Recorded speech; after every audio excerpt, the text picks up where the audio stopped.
இப்போ பப்பாசி மரத்தை ஓப்பன் பண்ணி பார்க்க போகிறோம். அப்போ இப்படி இருக்கட்டும். கட்டோட பழுத்துட்டு அமைதி எப்படி இருக்குண்ணே? இது வெட்டலாம். புட்டு மாவு எடுத்துட்டோம். அப்போ நாங்கள் சாப்பிடுவோம்ண்ணே. எப்படி இருக்குன்னு பாருங்க. மாம்பழம் கொண்டு தான் எனக்கு வருது அந்த நிறத்தை பார்த்த உடனே. கடையில் எப்படி பப்பாசி பழம் பார்த்துக்கிறீங்களா மஞ்சள் நிறத்தில்? இப்படி வராது அந்த கடையில். மருந்தடிக்கிற பழம் இல்லை அது. அப்படி இருக்கு. செம்ம. இப்போ பார்த்தீங்கன்னா பப்பாசி பழமெல்லாம் பட்டி எடுத்து எல்லாம் தோலெல்லாம் சீவி நல்ல ஒரு டிசைனில் வந்து அக்கா வந்து அடிக்கிறா பாருங்க எப்படி இருக்குண்டு.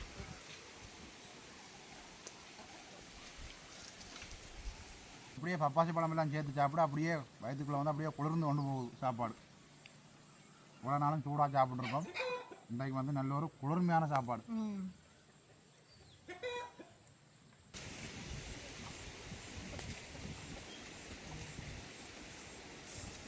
வணக்கம் உறவுகளே, இன்றைக்கும் ஒரு அருமையான ஒரு சமையல் காணொளி ஒன்று தான். இன்றைக்கு வந்து என்ன சமைக்க போகிறோம்னு பார்த்தீங்கன்னா எங்களோட பப்பாசி மரத்தில் வந்து இப்போ பப்பாசி காயெல்லாம் நல்ல நிறத்து போயிருக்குதுண்ணே.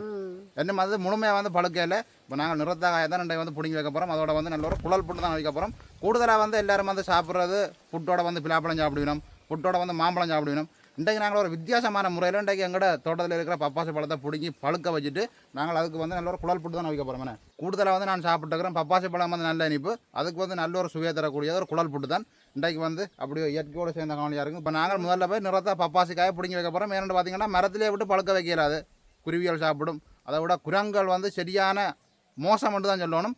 இப்போ அம்மா வந்து அந்த பப்பாசி மரத்துக்கு சாரியெல்லாம் படிவாக சுற்றி வந்து கட்டியிருக்கிறோம். அந்த காய் வந்து வெளியே தெரியாமல் இப்போ நாங்கள் போய் அந்த சாரியெல்லாம் அவுட்டுட்டு தான் பப்பாசி காயை வந்து பிடுங்கி எடுக்க போகிறோம். அப்படியே நாங்கள் பப்பாசி மரத்துக்கு போவோம்.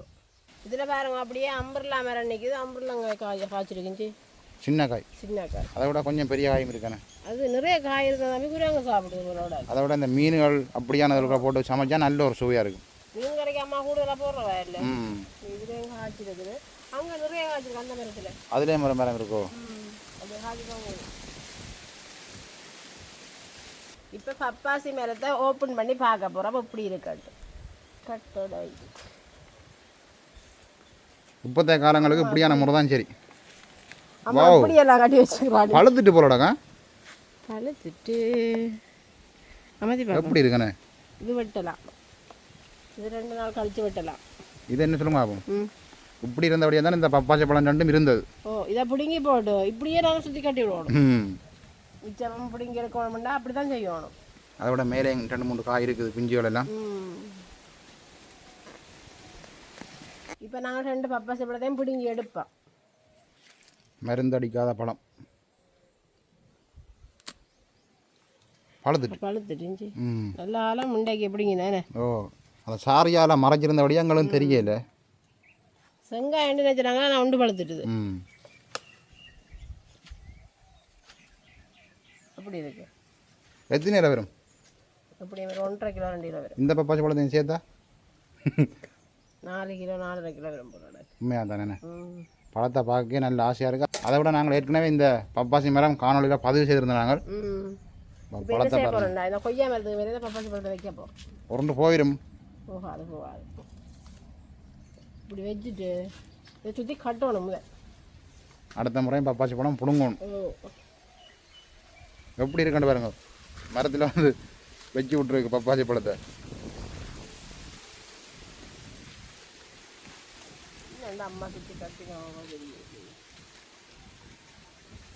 உங்களோட வீடுகள்லேயும் வந்து இப்படி பப்பாசி மரம் இருந்து குரங்கள் வந்து தொல்லை தருதாண்டா இப்படியான ஒரு முறையை பயன்படுத்துங்க. இது வந்து குருவிகள்ல இருந்து முழுக்க வந்து பாதுகாக்கலாம்.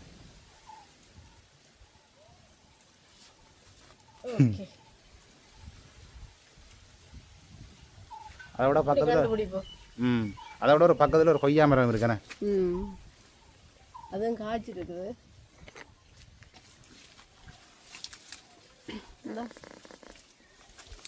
அங்களுக்கு இங்கே பப்பாசி பழம் விழுந்துருங்கள. நான் பிடிச்சிருக்கேன். ஒரு காய் பிடுங்க, பெற்றது கொஞ்சம் சின்ன வீட்டை கொண்டு சாப்பிடுவோம்.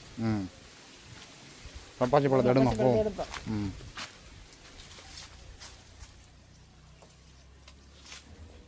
அப்போ இனி போய் நாங்கள் குழல் புட்டா வைக்கலாம். நேற்று பிடுங்கி வச்ச பப்பாசி பழம் நல்ல வடிவாக படுத்துருக்கு. பார்க்கவே ஆசையாக கிடக்கு. இதுக்கு தான் நல்ல ஒரு குழல் புட்டா வைக்க போகிறோம் நாங்களே. இப்போயே சாப்பிட என்ன மாதிரி இருக்குது. குழல் புட்டா வைக்கிறதுக்கு நாங்கள் 2 சுண்டு அரிசி மா எடுத்துருக்குறோம். தம்பி நேற்று போய் நெல் குத்தி கொண்டு வந்தவர். அதில் அரைவாசி அரிசி எடுத்து அப்படியே வச்சு எதிரிச்சு கொண்டு வந்தவர். அந்த அரிசி மாதிரி தான் இது. வறுக்க தேவையில்லை, எங்களை தேவைக்கு நாங்கள் வச்சு பாவிக்கலாம். அப்போ நாங்கள் இந்த அரிசி மாவு குழைச்சி எடுப்போம். புட்டுக்கு ஏற்ற மாதிரி நல்ல வடிவாக குழைச்சி எடுப்போம். அதுக்கு வந்து சுடு தண்ணி எடுத்துக்கிறோம். அதுக்கு நான் வந்து உப்பும் சேர்ந்து கலந்து வச்சுருக்கிறேன். நெஞ்சு மெல்லிய சுடு தண்ணி. ஓ, அப்போ நான் புட்டு குழைப்பேன். முதல்ல புட்டுக்கு வந்து குழைக்க தெரியுமோ? ஓ, புட்டெல்லாம் நான் நல்ல வடிவாக வைப்பேன். இதுக்கு முதல் அம்மாட்ட கேட்ட மாதிரி இருந்தது.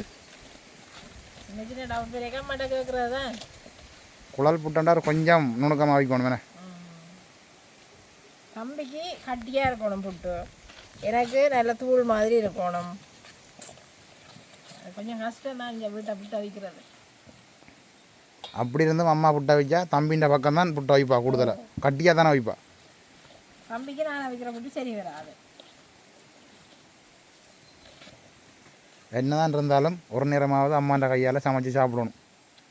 சம்பளம் ஜோரம் இருந்தாலும் அது ஒரு தனிச்சுவை தான். எனக்கு அந்த சிந்தனை முழுக்கும் அந்த பப்பாசி பழத்தில் தான் போய் கொண்டிருக்கு. என்ன புட்டை வைக்க விட்டு நீங்கள் பப்பாசி பழத்தில் சிந்தனை செலுத்துங்க. இப்படியே நாங்கள் மாவை குழைச்சி எடுப்போம். ஓ, அப்படியே இதில் பாருங்க எக்ஸோரா. இது வந்து மஞ்சள் எப்படி பூத்துருக்கேன்னு பாருங்க. மஞ்சள் சிவப்பு. இது வந்து மஞ்சள். அப்படியே இதை பார்த்தீங்கன்னா சிவப்பு. எங்க? ஓ மேனே, இது வந்து அடுத்த கலர். இன்னும் ஒரு கலர் இருக்குது பாருங்கள், காட்டுறேன் நானா. இதை வந்து பார்த்தீங்கன்னா இது வந்து செம்மஞ்சள். 4 விதமான எக்ஸோரா மாதிரி நிற்குது எங்களை விட்டு. இப்போ குழல் புட்டு கேட்ட மாதிரி மாவெல்லாம் குழச்சி எடுத்துட்டேன் தம்பி. இனி அடுத்த கட்டம் அடுப்பு மூட்டணும். ஓ, அடுப்பு மூட்டுவேன். ஏறு கிழமை அடுப்பை மூட்டுவோம். இப்போ அடுப்பு நல்லா அரியாக வலிக்கிறது தானே, அதோட காற்றும் நாங்கள் புட்டுப்பானையை வைப்போம் அடுப்பில். எல்லாம் வந்து கொதிச்சு கொண்டிருக்கும். என்ன பானை கீழே போகுதா? அதுதான் அடுப்பு கொஞ்சம் பெருத்துட்டுது. சரி சரி, தண்ணி கொதிக்கட்டும். தண்ணி வந்து கொதிக்கட்டும். நாங்கள் குளருக்க புட்டு அடி எடுப்போம். முதல்ல மூடி அதை போடுவோம். ஒருக்கா நீங்கள் இந்த மூடி போடாமல் அவிச்சு நீங்கள் ஞாபகம் இருக்கோ? கீழே வந்துட்டு தம்பி மறந்து போயிட்டு. இப்போ புட்டு அடி போடுவோம். முதல்ல என்ன போடணும்? முதல்ல வந்து தேங்காய் தான் போடணும். இப்போ குழச்சி வச்சுக்கிற மாவை போடுவோம்.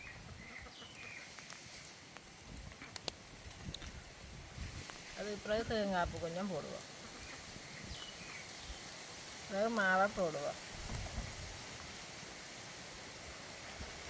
தேங்காய் போடுவோம்.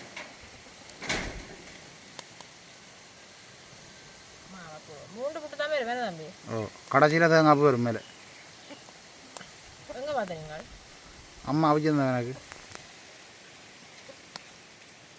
சரி, தண்ணி கொதிச்சுட்டு அப்படியே வைப்போம். இந்த மூடி எங்கேயோ சுழஞ்சிட்டு தம்பி. அம்மா அப்படி ஒரு சின்ன சட்டி வந்துருக்குறா நம்ம விட்றதுக்கு. முதல் வந்து சிரட்டையால் மூடினாங்க. இப்போ குட்டி சட்டி வந்தபடியாக குட்டி சட்டியால் மூட்டோம். சரியான காலத்தா கிடக்கு தம்பி. புட்டு வந்து அவியட்டு நாங்கள் பப்பாசி பழத்தை சீவி எடுப்போம். வேணே ஓ, இங்கே வந்து கோழி பிள்ளையாக்கள் மேய்ஞ்சு ஒன்றைக்கு நம்ம இல்லை.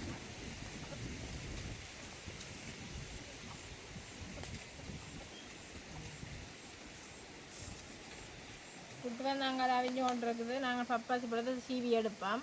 முதல்ல கழுவுவோம்.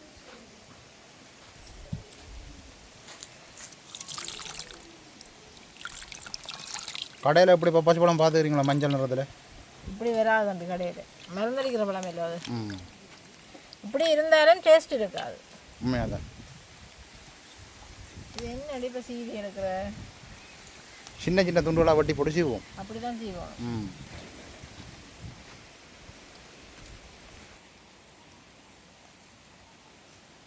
மேலால் பட்டணும், சதை போயிடும்.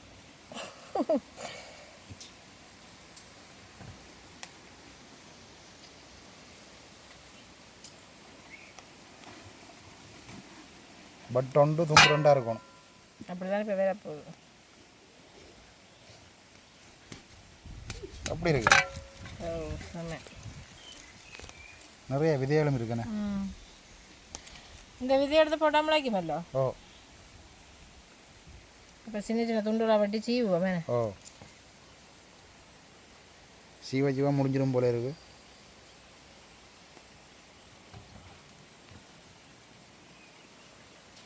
என்ன எல்லாருக்கும் வந்து ஒவ்வொரு துண்டு தான் போலோட கலவை பார்க்க அப்படி தான் விளங்குது.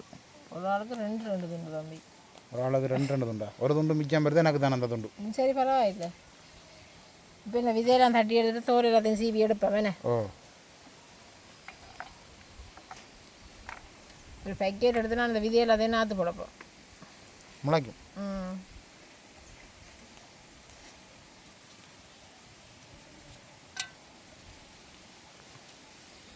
சதையோட போயிடும் கவனம்.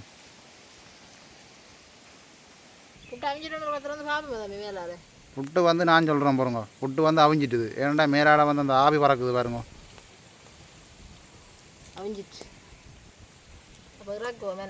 எனக்கு வந்து நிறைய அனுபவம் இருக்குது. ஓ இறக்கி எடுப்போம். புட்டு அப்படியே தள்ளி பார்ப்போமே, நம்ம எப்படி வருதுன்னு பார்ப்போமா.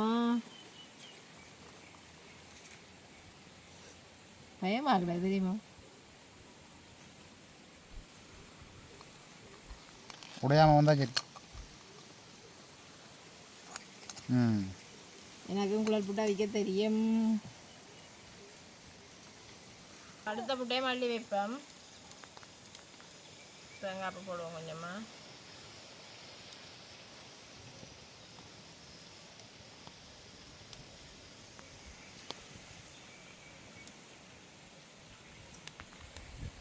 இப்போ நாங்கள் வைப்போம். தம்பி மூடுற எடுத்தாங்க, இப்படியே மூடி விடுவோம். இனி நாங்கள் இப்படியே எல்லா புட்டையும் அவிச்சு எடுப்போம். ஓ அவிச்சு எடுத்தா சாப்பாட்டை வந்து ஆரம்பிக்கலாம். இப்போ அடுத்த புட்டுன்னு ரெடி. அதை எப்படி இறக்கி எடுப்போம்.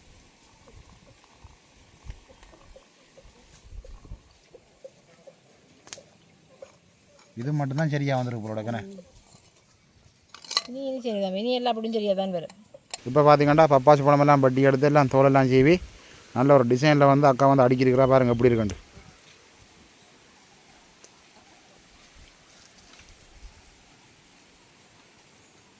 பப்பாசி பழம் விருப்பம் இல்லாத அக்களுக்கு கூடி இந்த பப்பாசி பழத்தை பார்த்தா விருப்பம் பெறும். இப்போ மூன்றாவது புட்டும் ரெடி.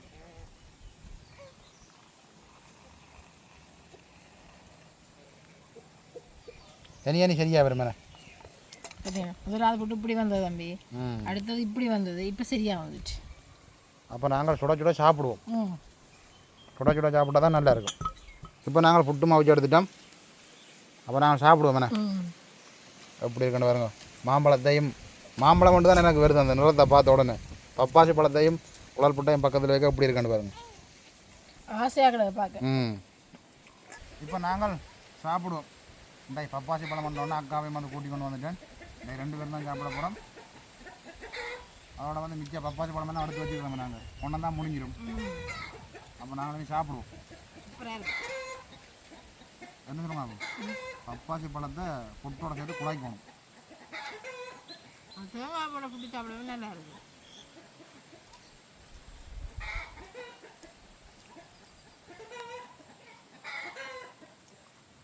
ஆமாம், பப்பாசி பழம் வந்து நல்ல இனிப்பாக இருக்குது. மருந்தடிக்காத பழம் தானே.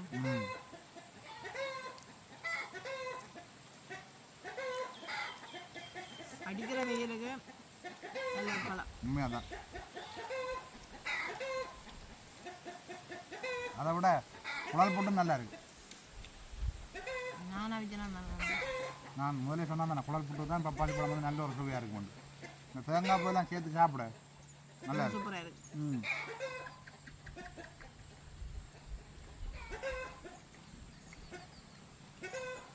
அப்படியே பப்பாசி பழமெல்லாம் சேர்த்து சாப்பிட அப்படியே வயிற்றுக்குள்ளே வந்து அப்படியே குளிர்ந்து கொண்டு போகுது சாப்பாடு.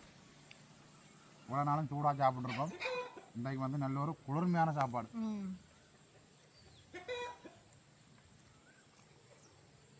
புட்டும் பார்த்தீங்கன்னா வறுத்த அரிசி மாவில் அவிக்கிறத விட இது நல்லா சாஃப்டாக இருக்குது. பஞ்சு போலே இருக்கு புட்டு. என்னடா அவங்க சுடகில் வச்சு சாப்பிட்றாங்கன்னு நினைப்பீங்களே எல்லாரும். பரவாயில்ல, சாப்பாடு தான் முன்னுரிமையானே. கட்டாயம்.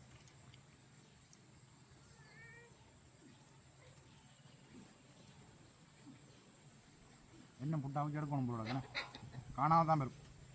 பரவாயில்ல இப்போ இன்றைக்கு வந்து எங்களோட தோட்டத்தில் இருக்கிற பப்பாசி மரத்தில் வந்து ஒரு செங்காய் ஒன்று பிடிங்கி வச்சுனாங்க. அது வந்து நல்லபடியாக பழத்துட்டு நல்ல ஒரு குழல் புட்டு முண்டா வச்சு இன்றைக்கு வந்து பப்பாசி பழமும் குழல் புட்டும் சாப்பிட்டு முடிச்சிட்டோமே. தரமான ஒரு சாப்பாடு. உண்மையிலே வந்து நான் எதிர்பார்க்கல இந்த அளவுக்கு ஒரு நல்ல ஒரு சுவையாக இருக்குமெண்டு. அது வந்து மரத்தில் பழத்த பழம் மண்டபடியாக நல்ல ஒரு சுவையாக இருக்குது. நீங்களும் வந்து நேரம் இருக்கிற நேரம் இப்படியான ஒரு குழல் புட்டு மாவிச்சு இப்படியான ஒரு பப்பாசி பழமும் சாப்பிட்டு பாருங்கள் எப்படி இருக்குமெண்டு. அப்போ நாங்கள் காலையோட முடிச்சு கொள்ளுங்க. மீண்டும் ஒரு அடுத்த நாள் சந்திப்போம். பாய் பாய்.